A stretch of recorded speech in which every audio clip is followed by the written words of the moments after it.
Hello, आज मी बनवलेली ओली भेळ ते पण अगदी गाड्यावर मिळते तशी.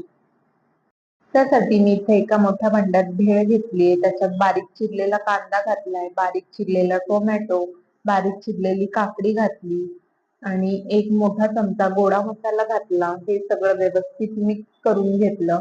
मिक्स करून घेतल्यानंतर त्याच्यात मी एक छोटा चमचा लाल मिरची पावडर घातलीये, चवीनुसार मीठ घातलंय आणि पुन्हा एकदा व्यवस्थित मिक्स करून घेतलं.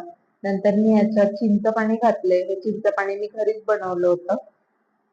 ते ह्याच्यात घातलं आणि व्यवस्थित मिक्स करून घेतलं सगळं. सगळं व्यवस्थित मिक्स केल्यानंतर एका प्लेटमध्ये ही भेळ काढून घेतलीये. त्याच्यात शेव घातलीये वरून आणि कोथिंबीर घालून घेतलीये आणि मस्त अशी आपली ओली भेळ तयार झालेली आहे. एकदम अशी पाणीपुरीच्या गाड्यावर मिळते तशी. तुम्ही पण एकदा नक्की ट्राय करून बघा. खूप छान झाली होती आणि एकदा बनवून बघा आणि आपल्या चॅनलला लाईक, शेअर आणि सबस्क्राईब करायला विसरू नका. बाय.